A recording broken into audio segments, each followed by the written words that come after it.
Hey guys, Lord here, back in with another action figure review. As promised in my review of the alligator, today we're going to be taking a look at the Disney Ultimates Hyacinth Hippo from Fantasia, brought to us by the fine folks over at Super7. And if you're wondering what gator I am referring to, it would be this fella right here, who was big in his review, all things considered. But next to this hippopotamus here, yeah, you can see he's definitely much smaller than she is, at least as far as girth goes. Setting him aside. And I guess this is kind of a funny joke that I'm about to throw at you here, because technically I did kind of want a hippopotamus for Christmas, and look, I got one. Get it? Like the cheesy song from the 50s. At least that's when I think it came out. But before we get too far ahead of ourselves with obscure Christmas song references, why don't we cut right to the chase and get into the meat and taters of this review. Take a look-see at all the Hyacinth Hippo has to offer in terms of accessories, starting off with a pair of alternate kind of ballet style hands. These are kind of flat palm. They're meant to be bent up. Also have another pair of style pose hands. Now, truth be told, I thought I got bamboozled again. Got the same hand, much like I did with the Popeye Emeritus version 2. But clearly, you can see these are different. The hands or the fingers, her little sausage fingers, are spread out more on this one than they are on that one. So no cry, no foul. She does have a hand with a little mirror in it, so it's pretty good. Mirror is actually reflective. I don't know if you can see me in there. Hello! She also comes with this little, I'm guessing this is powdered thing, and even has a little fuzzy part on the inside. That's attention to detail if I ever seen it, but it is kind of tricky to get back down. My thoughts exactly. Yeah, it doesn't really want to go back down. Once you get it off, it's kind of a pain in the nougats to get back in. But you can do it. It's not impossible. But there you go. She does come with that. Again, I'm assuming this is like a women's powder thing. I don't know, I'm not a woman. What do you want from me? I'm just a dude viewing crap on the internet. And she also has this hand holding, I'm guessing, a bunch of grapes? They look like grapes. I don't think she's conjuring a shadow demon. So, there you go. And last but certainly not least, she does come with an alternate pair of feet. Different color shoes, and a different colored tutu, which I'm going to leave in this bag, I think, and just keep her with the one that she's got. And I lied, she does come with alternate heads. She's got a closed mouth head, which is actually the one she comes packaged with. Careful with these eyelashes, you don't want to snap anything, but they are PVC, so when you heat it up, it will soften up. We'll say one thing with Super7, they got a problem with mold lines. Like, this thing's got the seam line going all across the mouth. It's kind of, I don't know. I don't think it's cheap, but they could, I don't know, clean up their molds a bit. Like, this one's fine-ish. It looks like she's got a mustache of seam lines. But there you go.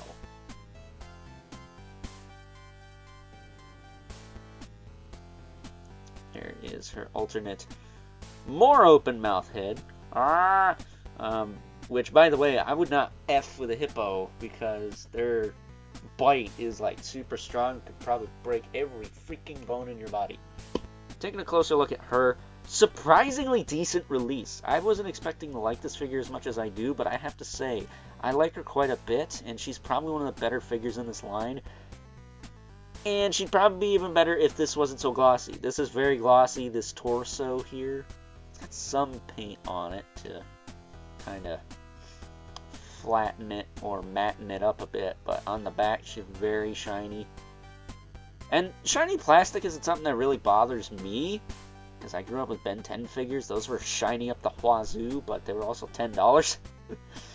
So if you're going to charge like $50 for something, put some paint on it. Like, don't be a stingy bigot. But as far as her articulation goes, she does have pretty good range in the head. All things considered, I think the closed mouth one even gets better range. But she can look up, down, she can tilt a little bit. It does rotate. And don't worry, that's not a squeak that concerns me too much. It's there, but it's not worrisome. Her shoulders will go out to the side, back down, gonna rotate all the way around. Just have single jointed elbows. With rotation, she does have swivel at the wrist with a hinge. These are the more relaxed hands. It's like karate chop hands. And then surprisingly enough, I thought she just had a waist swivel when I first opened her and started moving her around. But, she does. But she does also have a ball joint in there. Now, granted, it moves a little bit further back than it does forward, but that's not the point. The point is, she actually has range in the torso. She's got a bit of rock in there. Which for a chubby character like this, that's kind of surprising. Although I've seen it done on like the Marvel Legends Dr. Octopuses. But I do not have the Marvel Legends The Blob, the newer Blob figures, so I don't know how good his range is. Her hips. This might come as a shock to some of you. You actually spread them out kind of far for a chunky thing. She can rotate them forward and back. She does have like knee joints. I think they're just ball pegs, but I'm not sure. But she does have bending knees, and they do rotate. This calf was actually backwards on mine, so I had to rotate it around. But she does have hinge in the foot with a rocker. And the feet are not tough to get off. I will say you will have to heat up the heads to swap them. But as far as the feet go, I don't think so. Although I haven't tried to put on the alternate feet. There you go. And her tutu is actually like a real tutu, which is kind of funny. Like frills up and stuff. And it attaches with this Velcro via this little Velcro on the back. So there you go. There is the Hyacinth Hippo hippopotamuses. She's a fun figure. I like her more than I thought I would, because it's like one of the girliest things I own, and I am the Lord of Darkness. We cannot tolerate this type of stuff here. So, to offset the cutesiness, why don't we bring in our two regulars, the Mythic Legion's Brother Mandibulus, because nothing's cuter than a undead skeleton warrior. I guess all skeleton warriors are undead, but that's not the point. The point is, Brother Mandibulus is freaking awesome. Always has been, always will be. But there he is. We also have the infamous Spawn, who is not taller than she is. Just like the alligator we looked at earlier. So, with that being said, it is time now that we wrap things up with some final thoughts. Overall, and aside from the awkwardness that comes with trying to handle a figure such as good old Hyacinth Hippo here, gotta be honest with you in saying that this is one of the better offerings from the Disney Ultimates line brought to us by the fine folks over at Super7, even in comparison to her counterpart, the alligator, that we looked at earlier today. Check that review out if you haven't already. Would really appreciate it if you did.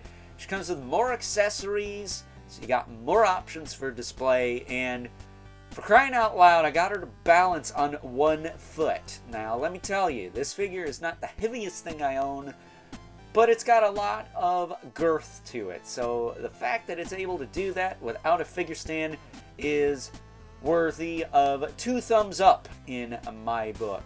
And I have to say, it's kind of ironic that the chunky hippopotamus figure with a freaking tutu is a figure I've had quite a bit of fun with as of late, in comparison to a lot of the other stuff I've reviewed on this channel, which you've been sticking around for the longest. First of all, thank you, but you also know what we tend to look at around here. So, with that being said, I hope you guys enjoyed this review. Until next time, I'll catch you guys later.